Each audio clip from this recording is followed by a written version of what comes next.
다윗은 하나님의 공의를 가지고 하나님을 경외함으로 신정정치를 실현해 나가는 중이었습니다.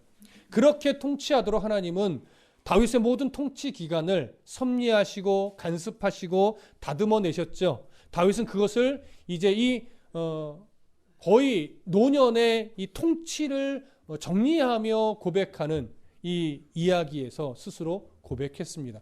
처음부터 하나님의 공의를 온전하게 바라보며 통치하지는 못했지만 그가 통치 기간 중 하나님의 다듬어 가시는 섭리를 느껴가면서 조금씩 정말 하나님을 경외함으로 하나님의 공의에 입각하여 바르게 통치하는 것이 정말 중요하구나, 이 사실을 깨달아갖고 인정했고, 그러면서 그렇게 하나님의 공의 아래서 하나님을 경외하면서 통치할 때 하나님 그런 왕의 통치를 기쁘게 여기시며 하나님이 원하시는 부흥의 역사를 이루어 가신다라고 하는 사실을 고백했고, 그 약속을 다윗은 분명하게 믿었습니다. 하나님이 다윗에게 약속하신 이 부흥은 단순하게 다윗 왕국의 어떤 강력함 이것만을 의미하는 것이 아니라 결국 궁극적으로 도래하게 될 메시아와 그 하나님의 나라의 도래, 이것까지도 바라보게 만드는 하나님의 부흥의 약속이었습니다. 우리도 하나님이 우리를 통해 일으키실 부흥은 바로 그것입니다. 이미 오신 예수님, 그 예수님이 다시 오실 때까지 하나님은 이 땅에서 우리에게 작정하신 모든 일을 이루실 것이고, 그 하나님의 나라가, 우리는 지금 그 하나님의 나라를 바라보며 이 삶을 살아내고 있지만 반드시 그 하나님의 나라는 도래할 것이고, 우리는 그 하나님의 나라에서 영원토록 복된 삶을 누리게 될 것입니다. 이것이 우리의 소망이고, 이것이 우리의 믿음이고, 이것이 하나님이 우리에게 약속하신 부흥입니다. 이 부흥을 놓치고서 다른 부흥만을 바라본다면 그건 옳지 않습니다. 이 부흥을 전제로 하여 때로는 다른 류의 부흥도 허락하시기도 할 뿐이지 그것이 주된 목적의 부흥은 아니라고 하는 것이죠. 다윗은 지금 그 올바른 부흥을 하나님의 공의와 하나님을 경외하는 가운데 이루어가는 통치 아래서 지금 바라보고 있습니다. 자, 그 이어지는 내용을 이제 오늘 더 살펴보겠습니다. 23장 5절을 함께 읽습니다. 시작. 내 집이 하나님 앞에 이같지 아니하냐? 하나님이 나와 더불어 영원한 언약을 세우사 만사에 구비하고 견고하게 하셨으니 나의 모든 구원과 나의 모든 소원을 어찌 이루지 아니하시랴. 자, 하나님은 다윗과 언약을 분명하게 세우셨습니다. 그래서 다윗도 고백하죠. 나와 더불어 영원한 언약을 세우사. 다윗의 고백입니다. 그런데 다윗은 하나님이 자기와 맺으신 이 언약을 자기 당대에 해당하는 일로만 고백하지 않습니다.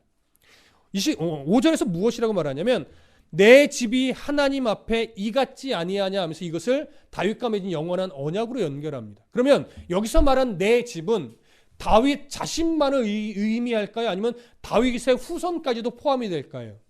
네, 다윗의 후손까지도 포함이 됩니다. 다윗의 입장에서는 이거죠. 다윗의 통치를 이어받아 계속하여 이스라엘을 통치하게 될 여러 왕들, 후손 통치자로서의 후손들을 의미하는 겁니다. 그러니 자신이 통치 기간 동안 깨닫는 것이 뭐예요? 하나님 앞에서 올바른 통치는 하나님을 경외하는 가운데 하나님의 공의를 가지고 바르게 통치하는 것, 이것이 하나님의 부흥을 이루시는 바른 통치라는 거죠. 그러면 그것이 다윗 당대에만 해당하는 것이 아니라 다윗 후손들도 이러한 통치를 실현해 나가야 한다는 것입니다. 그러니까 이러한 통치를 실현해 나갈 때 하나님이 약속하신 부흥이 실현된다는 거예요. 그러면 이 부흥은 이러한 통치가 온전하게 이루어지며 하나님의 나라가 세워지는 이 부흥은 궁극적으로 누구 때까지를 바라보는 겁니까?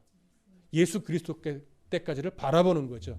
그 메시아가 도래하여 그 메시아가 구원을 성취함으로 말미암아 이 땅에 실현할 하나님의 나라. 이미 그 나라는 실현됐지만 언제 완성이 되어 우리에게 주어집니까? 예수님 재림하실 때. 그래서 그 하나님의 나라는 이미 실현되어 우리가 그 나라를 살아가고 있지만 온전하게 우리에게 주어지는 날은 바로 예수님 재림하시는 그 마지막 때입니다. 그래서 이 약속, 내 집이 하나님 앞에 이같지 아니하냐? 하나님이 나와 더불어 영원한 언약을 세우셨다 할 때 이 언약은 다윗 때만 해당하는 것이나 그 후손들에게로 이어가면서 예수 그리스도께서 성취되어졌고 그 이후에 우리들에게도 여전히 이어지고 있는 그 말씀입니다. 그러니 우리는 이 땅에서 하나님이 무엇으로 세우셨어요? 왕 같은 제사장으로 세우셨어요. 그러니 다윗 시대, 다윗의 후손과 같은 나라의 어떤 권세를 가지고 통치하는 그런 위치의 왕은 아니지만 이 땅에서 승리한 예수 그리스도의 십자가의 은혜를 가지고 복음의 어떤 그 전달자로서 우리는 왕 같은 제사장으로서의 역할을 이 세상의 관계 속에서, 이 세상의 많은 사람들과의 관계 속에서 왕 같은 제사장으로서의 역할을 마땅히 감당해 내야 하는 것입니다. 그래서 이 언약은, 이 약속은 우리에게도 유효한 거예요. 이 세상을 살아나갈 때 우리 또한 무엇을 기준으로 살아가요? 하나님을 경외함으로, 하나님의 공의에 입각하여 예수님 말씀하신 서로 사랑하라는 그 생명의 계명을 가지고 이 세상에서 살아가는 거예요. 그래서 십자가에서 하나님이 예수 그리스도의 생명을 내어 주시게 함으로 말미암아 하나님의 공의와 사랑을 이루셨듯이 오늘 이 세상을 살아갈 때 우리도 예수 그리스도의 십자가의 은혜가 내 가슴 속에 살아서 하나님의 사랑과 함께 무엇을 분명하게 붙잡고 가요? 하나님의 공의를 분명하게 붙잡고 가요. 그래서 하나님을 대적하는 가치관들, 이단 사이비의 사설들, 이런 것에 있어서는 분명한 하나님의 공의로 단호하게 끊어야 됩니다. 때로는 대적해야 됩니다. 그러나 복음이 필요한 자들에게는 그 복음이 필요한 자가 아무리 나를 업신여기고 나를 대적하는 자라 할지라도 그들 앞에서는 무엇을 실천해가는 씨름이 필요해요? 예수 그리스도의 사랑으로 그를 사랑해내는 이 씨름이 필요해요. 그래서 그리스도의 삶에 분명한 하나님의 공의와 예수 그리스도의 그 희생적인 사랑이 함께 가야만 하는 겁니다. 그러니 다윗 시대의 이 말씀과 오늘 우리들에게 주어진 말씀이 다르다고 말할 수 있을까요? 그렇지 않은 겁니다. 하나님께서는 그 언약을 세우시고 그 언약을 성취하기 위해서 우리에게 준비시키기보다 분명하게 하나님 스스로가 준비하셨어요. 그래서 다윗이 이렇게 고백하죠. 5절 중간에 나와 더불어 영원한 언약을 세우사 만사에 구비하고 견고하게 하셨으니. 누가 구비하셨다는 얘기예요? 하나님이 구비하셨다는 얘기예요. 하나님이 이미 우리를 그렇게 이끌어가기 위해서 분명하게 간섭하시고 다듬어내시고 섭리하겠다고 하나님이 결심하신 거예요. 그래서 만사에 구비하고 견고하게 하셨어요. 이것을, 이 작정하심을 하나님은 이루지 못하지 않습니다. 분명하게 이루십니다. 우리는 그런 하나님을 믿는 거예요. 그래서 때로는 나도 연약하고 또 내가 바라보는 어떤 사람들도 연약하여 걱정이 되기도 하지만 또 자녀를 바라보면서도 때로는 염려가 되고 그가 바른 신앙으로 세워질 수 있을까 염려가 되기는 하지만 우리는 어떤 하나님을 믿느냐면 만사에 구비하시고 견고하게 하셔서 언약을 반드시 이루실 그 하나님을 믿는 거예요. 그러니까 결과는 하나님께 맡기고 우리는 무슨 역할을 감당하는 거예요? 바른 그리스도에서 바른 흔적을 우리가 가지고 가면 우리를 통하여 그 영향력이, 때로는 믿음의 영향력이, 믿음의 유산이 자녀들에게로, 이웃에게로, 또 내가 바라보는 누군가에게로 흘러갈 겁니다. 내가 흘려보내지 않아도 하나님이 나를 통하여 흘러가게 하실 겁니다. 우리가 믿는 건 그런 하나님입니다. 그러니까 그런 하나님을 신뢰하지 못하면 불안한 것들이 한두 가지가 아니에요. 우리는요, 우리가 책임질 수 있는 것들이 정말 몇 가지 안 됩니다. 우리가 걱정하고 염려하는 것들을 리스트를 세워서 쫙 써보세요. 내가 근심하고 걱정해서 해결될 수 있는 일이 있는가? 사실 거의 없죠. 그렇죠? 거의 없어요. 그런데도 우리는 염려하고 근심해요. 하나님을 믿으십시오라고 말할 때 우리는 진심으로 아멘합니다. 진심으로 아멘하는데 근심이 사라지나요? 그게 사람이라는 거예요. 여러분, 그게 이상한 게 아니라 그게 당연한 거예요. 그래서 하나님이 이 언약의 근거를, 그리고 언약의 성취의 기준을 그래서 우리에게 두지 않으신 거예요. 하나님 자신에게 뒀단 말이에요. 너희들이 염려하겠지, 너희들은 근심하겠지, 그러나 내가 이 언약을 지켜낼 거야. 하나님 스스로에게 두신 거예요. 그러니까 우리의 싸움은 뭐예요? 우리의 싸움은요, 내 안에 있는 염려, 근심, 뭔가 하나님을 아멘하고 믿지만 전적으로 믿는 마음과 태도로 내어드리지 못하는 내 속의 이 연약함과 싸우는 거예요, 사실은. 여러분, 어느 누가 이런 하나님을 딱 신뢰하니까 진짜 한 점 부끄러움 없이 염려와 근심하지 않고 어떤 상황이 일어나도 하나님이 알아서 하시라고 하면서 염려 근심 없이 정말 평안함과 안정감과 이런 걸 가지고 살아갈 수 있는 사람이 몇이나 되겠습니까? 아니요. 한 사람도 없지요.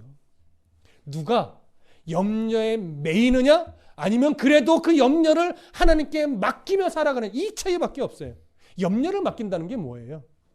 염려가 여전히 되지만 이 염려가 머릿속에 떠나진 않지만 내 스스로를 딱 붙잡는 게 뭐로요? 하나님이 해결하실 거예요. 하나님이 약속하셨으니까 그래, 염려가 되지만 하나님께 맡기자 하면서 계속해서 나의 생각을, 나의 마음을 주께로 돌리는 씨름을 하는 거죠. 전제는 그거예요. 내가 그 하나님을 신뢰함으로 살아가는 씨름을 그래도 끊임없이 해나가야죠. 그래야 그 흔적에 통해서 그런 영향력을 가는 거죠. 다윗은 그걸 정말 깊이 경험했던 그런 인물입니다. 그래서 이런 다윗에게도 하나님이 언약 성취의 기준을 다윗에게 두지 않은 거죠. 하나님 자신에게 두었습니다. 그래서 하나님이 만사에 구비하시고 견고하게 하셨어요. 그것 때문에 다윗이 이런 말하는 거예요. 나의 모든 구원과 나의 모든 소원을 어찌 이루지 아니하랴. 다윗이 이 언약 이루는 것에 대해 있어서 내가 이렇게 열심히 하니 하나님이 어찌 응답하지 아니하시랴 이런 식으로 말하지 않는단 말이에요. 하나님이 자신에게 근거를 두고 이렇게 언약해 주셨으니 내 안에 주신 하나님의 소망이 어찌 이루어지지 않겠는가. 다윗도 언약 성취의 근거를 하나님에게 두었습니다. 우리도 우리의 모든 염려 근심 하나님 앞에 내려놓고 하나님이 이루실 것이라는 믿음을 이 다윗처럼 하나님의 언약의 근거를 두어야 하는 겁니다. 힘내십시오. 여러분, 각자의 마음속에 있는 염려 근심들 다 다를 겁니다. 그러나 그 염려에 매이는 건 하나님을 불신하는 거예요. 아직도 하나님을 신뢰하지 못하는 거예요. 염려 불신이 떠나가진 않겠지만 그 염려와 근심을 누구께로 돌려드리는 씨름을 해요? 하나님께로 돌려드리는 씨름을 꼭 하십시오. 그래야 마음에 평안이 있고 하나님 안에서 안정감을 가지고 믿음의 삶을 열심히 살아갈 수 있는 힘이 생깁니다. 그런 은혜가 있기를 소망합니다. 23장 6절과 7절을 함께 읽겠습니다. 6절과 7절 시작. 그러나 사악한 자는 다 내버려질 가시나무 같으니 이는 손으로 잡을 수 없음이로다. 그것들을 만지는 자는 철과 창자루를 가져야 하리니 그것들이 당장에 불살리리로다 하니라. 자, 여기서 말하는 사악한 자, 다 내어버릴 가시라고 합니다. 불에 태워져 버리게 될 가시라고 합니다. 자, 이 사악한 자는 누구겠습니까? 하나님의 통치를 거절하는 자들이죠. 하나님의 통치를 거절한다라고 하는 것은 어떤 의미가 되느냐면 예수를 믿는다 하면서도 실제로는 하나님과 동행하지 않는 자도 여기 포함될 수 있습니다. 이 말은 뭐예요? 하나님의 자녀는 교인을 말하는 것이 아니라 성도를 말한다는 얘기죠. 이 교회 안에 있다고 해서 다 구원받은 백성은 아니잖아요. 성도가 구원받은 자지요. 그러니 이 교회 안에 있어도 하나님의 자녀로서의 관계를 맺어야 되는데 그저 종교심에 입각해서 교회에 나오는 자라면 아직 그것을 못 느끼는 자이든지, 그러니까 아직 내가 하나님의 자녀라는 것을 깊이 못 깨달은 자이든지, 아니면 무늬만 기독교인 자일 수도 있다는 얘기예요. 그래서 이 말씀은 스스로를 뭐하게 만드는 말씀이에요? 우리 스스로를 경각심을 갖게 만드는 이야기입니다.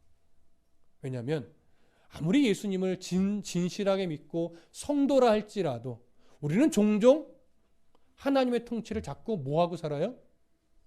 네, 벗어나서 살아요. 때로는 거절해서 살기도 해요. 나는 하나님의 통치가 싫어. 이래서 거절한다는 얘기가 아니에요. 하나님의 통치 아래서 바르게 살아가고 싶은데 나도 모르게 나의 왜곡된 가치관이나 나의 욕심이 살짝 자꾸 비껴가는 거예요. 그러면서 내 스스로 맨날 합리화하죠. 그러지 않으려는 씨름을 우리가 해야 된다라고 하는. 그래서 이런 말씀들은 나는 버려진 가시인가? 이렇게 생각하라는 것이 아니라 야, 나는 하나님의 은혜를 받은 자인데 왜 이렇게 가시나무처럼 내가 살아가고 있냐 하면서 스스로를 뭐 하라는 거예요? 채찍질하는 도구로 삼으라는 거예요. 그러면 하나님의 은혜가 늘 우리 가운데 가까이 있죠. 하지만 다윗은 말합니다. 그럼에도 불구하고 정말 하나님의 통치를 거절하고 예수 그리스도를 믿기를 싫어하고 끝까지 하나님의 통치 밖에서 살아간다면 그 사람은 마치 뭐와 같다? 버려질 가시나무와 같다. 이 가시나무는 손으로 잡을 수 있어요? 없어요? 없어요. 가시나무의 상태로는 하나님의 자녀가 될 수 없단 말이죠. 그래서 여기서 이 말을 하는 거예요. 7절에 보면 그것들을 만지는 자는 손으로 만질 수 없어서 철과 창자를 가져야 하리니 그것들이 당장에 불살리리로다. 여러분 유대 이스라엘에서도 평상시에는 가시나무를 농사질 때 그냥 둔다고 해요. 근데 어느 때 그것을 다 잘라서 이 철제를 가지고 이렇게 불쏘시개로 써요? 추수할 때가 되면 그것들이 여전히 가만히 있다가도 그때는 농사꾼이 다 베어서 그것을 불쏘시개로 다 쓴다고 해요. 결국 그 결정이 나는 날은 우리가 늘 알고 있잖아요. 주님 재림하실 때가 되면 극명하게 갈라지는 겁니다. 그리고 오늘 내가 예수 그리스도를 믿는 믿음의 백성으로 지금 살아가고 있음이 얼마나 감사한 일인지 우리는 늘 고백해야 될 것입니다. 자, 이렇게 다윗의 이 통치를 정리하는 이 시에는요, 악인의 멸망이라는 가사가 선명하게 들어가 있습니다. 결국 예수 그리스도께서 건설하시는 그 나라에는 이렇게 하나님의 통치를 거절한 자는 들어갈 수 없고 하나님의 통치 아래에 있는 자들은 분명하게 그 하나님 나라에 들어간다는 사실을 우리에게 보여주는 것이죠. 이렇게 하나님의 통치, 다윗의 통치지만 끝내는 누구의 통치로 연결하는 거예요? 하나님의 통치로 연결하는 겁니다. 그러면서 이제 그 다윗 왕국의 통치가 하나님 나라의 통치로 이렇게 확대가 되면서 다윗은 이제 무엇을 이야기하냐면 자기 휘하에 거느렸던 용사들에 대해서 언급을 합니다. 이것이 왜 중요한지 사실은 읽기는 여기서 무슨 얘기를 하나라고 여기실지 모르겠지만 오늘 이 8절 이하에 나오는 여러 절에 걸쳐 나오는 이 다른 다윗의 용사들에 대한 이야기는 아주 중요한 교훈이 있습니다. 그것을 우리가 찾아볼 겁니다. 자, 먼저 8절부터 12절을 읽겠습니다. 8절부터 12절 시작. 다윗의 용사들의 이름은 이러하니라. 다그몬 사람 요셉 바세벳이라고도 하고 에센 사람 아디노라고도 하는 자는 군 지휘관의 두목이라. 그가 단번에 800명을 쳐 죽였더라. 그 다음은 아호와 사람 도대의 아들 엘르아살이니 다윗과 함께한 세 용사 중에 한 사람이라. 블레셋 사람들이 싸우려고 거기에 모임에 이스라엘 사람들이 물러간지라. 세 용사가 싸움을 도두고 그가 나가서 손이 피곤하여 그의 손이 칼에 붙기까지 블레셋 사람을 치니라. 그날의 여호와께서 크게 이기게 하셨으므로 백성들은 돌아와 그의 뒤를 따라가며 노략할 뿐이었더라. 그 다음은 하랄 사람 아게의 아들 삼마라. 블레셋 사람들이 사기가 올라 거기 녹두나무가 가득한 한쪽 밭에 모임에 백성들은 블레셋 사람들 앞에서 도망하되 그는 그 밭 가운데 서서 막아 블레셋 사람들을 친지라. 여호와께서 큰 구원을 이루시니라. 자, 지금 우리가 읽은 이 구절에서는요, 다윗 휘하에 있던 용사들 중에 대표적인 세 용사를 언급합니다. 첫 번째 누구죠? 요셉 바세벳. 두 번째 엘르아살. 세 번째 삼마입니다. 이 세 사람은 다윗 휘하에 있던 용사 중에 가장 용맹한 자예요. 그래서 이들은 다 장수들입니다. 그래서 이들에 대해서 요셉 바세벳에 대해서는 그가 단번에 800명을 쳐 죽이는 이런 용사였고, 엘르아살 같은 경우는 무슨 얘기를 해요? 10절에 보면 그가 나가서 손이 피곤하여 그의 손이 칼에 붙기까지. 여러분 이게 무슨 말인지 아십니까? 얼마나 칼을 꽉 잡고 오랜 시간 싸웠는지 전쟁이 끝나고 나서 손을 필래니까 한동안 펴져요, 안 펴져요? 안 펴질 정도로 그렇게 칼을 잡고 오랜 시간 싸웠던 용사라는 얘기예요. 그렇게 블레셋 사람을 치니라. 그리고 또 삼마에 대해서는 뭐라고 말해요? 12절에 보면 그가 그 밭 가운데 서서 막아 블레셋 사람들을 친지라. 이 말은 뭐예요? 다른 이 군사들은 무서워서 뒤로 빠져버렸는데 이 3만은요 그 가운데 혼자 딱 버티고 있어서 블레셋 사람들을 막아낸 거예요. 혼자. 이런 용사예요. 정말 어떻게 보면 참 두려움이 없다 이렇게 여겨질 정도로.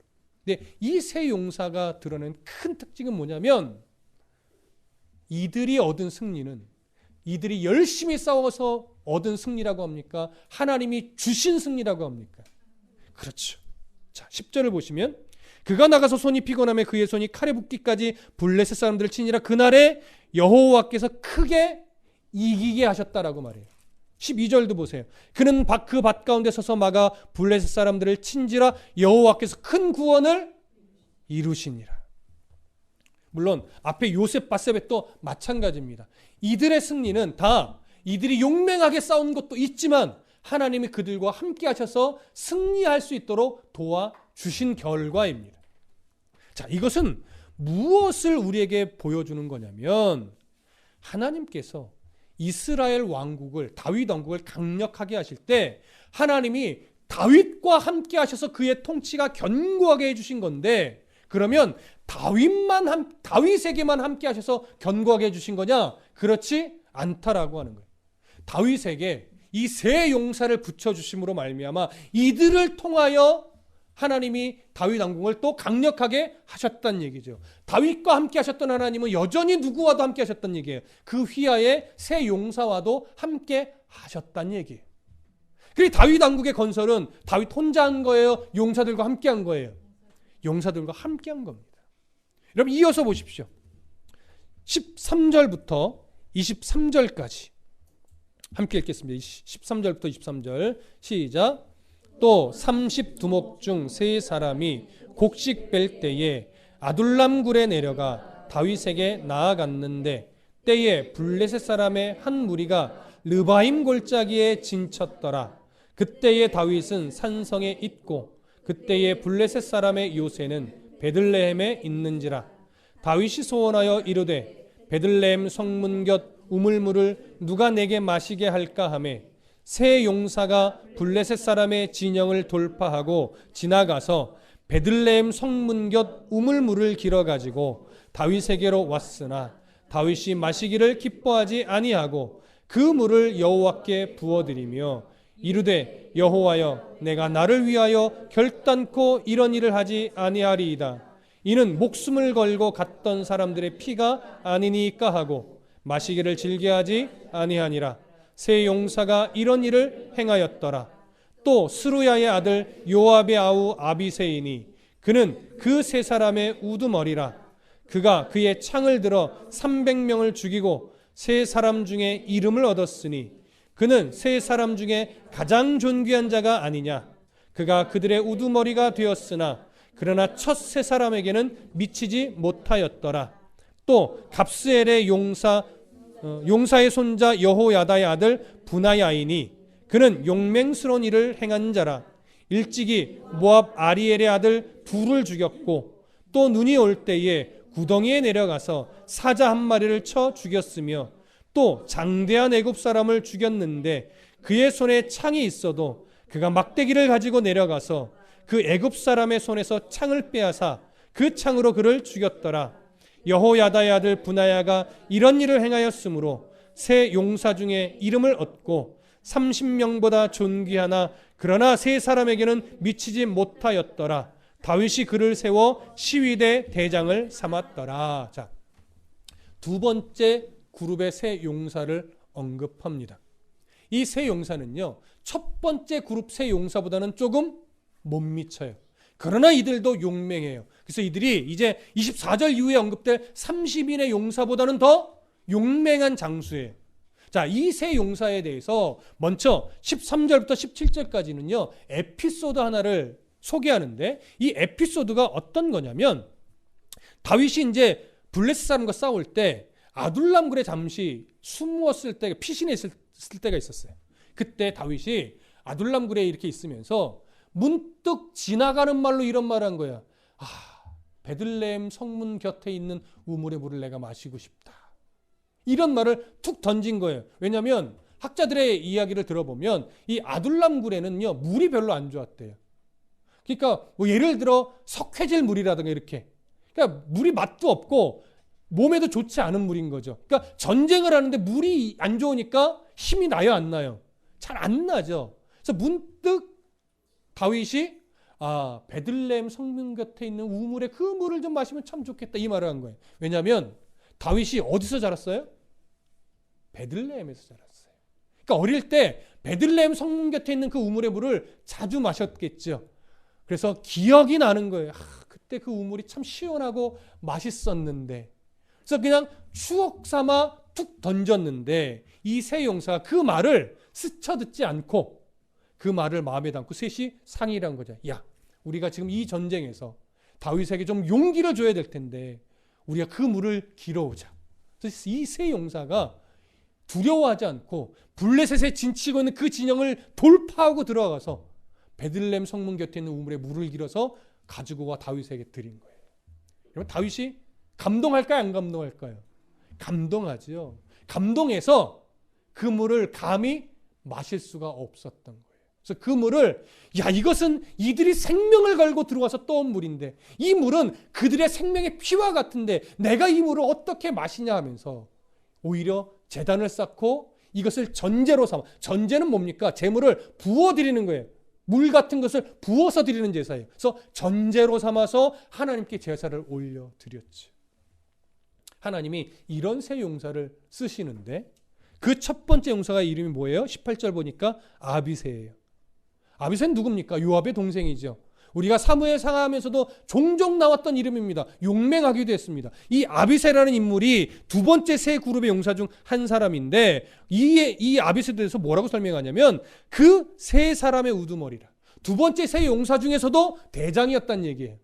그래서 그가 창을 들어 300명을 죽이고 세 사람 중에 이름을 얻었다. 이렇게 용맹하다는 거예요. 두 번째는 누구를 이야기합니까? 20절에 보면 분하야를 이야기하죠. 분하야는요, 모압의 아들 둘을 죽이기도 했고 사자 한 마리를 쳐 죽이기도 했고 애굽의 장대한 사람이 칼을 딱 들고 있고 이 분하야는 막대기 하나를 들었음에도 불구하고 겁내지 않고 가서 그의 창을 빼서 그를 죽이기까지 이렇게 용맹했대요. 세 번째 인물은 이름을 언급하지 않았습니다. 아마도 학자들 중에는 이 세 번째 용사가 일찍 죽었을 것으로 봅니다. 그래서 굳이 이름을 드러내지 않은 것으로 보여요. 그러니까 첫 번째 그룹의 세 용사가 가장 뛰어난 용사였다면 이제 두 번째 그룹의 용사는 그 다음으로 뛰어난 용사 세 사람을 언급한 거예요. 바로 아비새와 분하야와 익명의 한 사람. 이 사람을 언급하고 합니다. 자, 이 세 사람도 결국은 이들의 용맹함을 누가 사용하셨을까요? 네, 여전히 흘러가는 맥락은 하나님이 이 세 용사에게도 하나님이 함께 하셔서 모든 과정 속에 승리를 주신 것임을 드러내고 있는 겁니다. 이제 마지막 단락을 볼게요. 24절부터 39절까지입니다. 24절부터 39절까지 함께 읽습니다. 시작. 요압의 아우 아사헬은 30명 중에 하나요. 또 베들레헴 도도의 아들 엘하난과 하롯 사람 삼훗과 하롯 사람 엘리가와 발디 사람 헬레스와 드고아 사람 이케스의 아들 이라와 아다돗 사람 아비에셀과 후사 사람 무분네와 아호아 사람 살몬과 느도바 사람 마하레와 느도바 사람 바하나의 아들 헬렙과 베냐민 자손에게 속한 기브아 사람 리베의 아들 이떼와 비라돈 사람 분하야와 가스 시냇가에 사는 hit대와 아르바 사람 아비알본과 바르훔 사람 아스마웻과 사알본 사람 엘리아바와 야산의 아들 요나단과 하랄 사람 삼마와 아랄 사람 사랄의 아들 아히암과 마아가 사람의 손자 아이스베의 아들 엘리벨렛과 길롯 사람 아히도벨의 아들 엘리암과 갈멜 사람 헤스레와 아랍 사람 바아레와 소바 사람 나단의 아들 이갈과 갓 사람 바니와 암몬 사람 셀렉과 스루야의 아들 요압의 무기를 잡은 자 부에롯 사람 나하레와 이델 사람 이라와 이델 사람 가렙과 헷 사람 우리아라. 이상 총수가 37명이었더라. 여러분 읽기 힘드셨죠? 예, 저도 틀릴까봐 눈 동그랗게 뜨고 읽었습니다. 지금 24절부터 39절은 몇 인의 용사의 이름을 밝혀요? 30인의 용사 이름을 밝힙니다. 그런데 실제 숫자는 몇 명일까요? 31명이에요. 여러분 30명 용사에 대해서 언급한다고 해놓고서 실제 숫자는 31명이죠. 왜 그럴까라고 볼 때 아마도 처음 용사로 세움받을 때 30명이었을 것으로 봅니다. 그러니까 처음 창설할 때 30명이다 보니까 이름이 붙여진 거죠. 어떤 용사라고? 30인의 용사라고. 그러나 시간이 흐르면서 누구는 죽기도 하고 충원되기도 하면서 숫자에 변동이 생기는 거죠. 그래서 이 글을 기록할 때쯤 실제적 용사는 부르기는 30인의 용사라고 부르지만 현재는 몇 명인 거예요? 31명인 것입니다. 자, 그러면서 39절 끄트머리에 보면 이상 총수가 몇 명이었다라고 해요? 37명이었더라고 해요. 그럼 여기서 말하는 37명은 어떤 숫자일까요? 그렇죠. 첫 번째 그룹의 가장 용맹한 3인의 용사, 두 번째 그룹에 속한 또 용맹한 3인의 용사, 그 다음에 30인의 용사이지만 실제로 31명인 용사, 이 숫자를 합치면 총 몇 명이에요? 37명의 용사입니다. 이렇게 37명의 용사들은 모두가 다 다윗과 함께 다윗 왕국을 견고하게 세우는데 어떻게 했던 인물들이에요? 앞장섰던 인물입니다. 그러면 이 37명의 용사가 다윗이 처음 이스라엘의 왕이 될 때부터 늘 함께 했던 용사들일까요? 그렇지 않습니다. 다윗이 처음 왕위를 위에 올랐을 때는 이렇게 많지 않았죠. 그가 통치 기간 중에 엎어지기도 하고 일어나기도 하고 하나님이 이뻐할 만한 일을 하기도 하고 하나님의 미움을 받을 만한 일도 하고 이러는 중에 그가 하나님에 대해서 깨달아가고 하나님의 통치를 경험하게 되고 하나님을 경외해야 되고 하나님의 공의로 통치해야 되는구나, 이 사실을 점차 깨달아가면서 하나님이 그의 왕위를 견고하게 해 가신단 말이에요. 그 과정 중에 필요할 때마다 한두 사람씩 계속 무엇인 거예요? 붙여주신 인물들이에요. 그러면서 하나님이 다윗과 함께 이들이 함께 할 수 있도록 점차 섭리하시면서 이들과 함께 다윗 왕국을 어떻게 만들어 가셨어요? 견고하게 만들어 가셨어요. 이 견고함은 이후 솔로몬 때도 이어질 것이고 그 후에 분열 왕국 때에도 하나님이 기뻐하시는 왕들을 통해 계속 이어져 갑니다.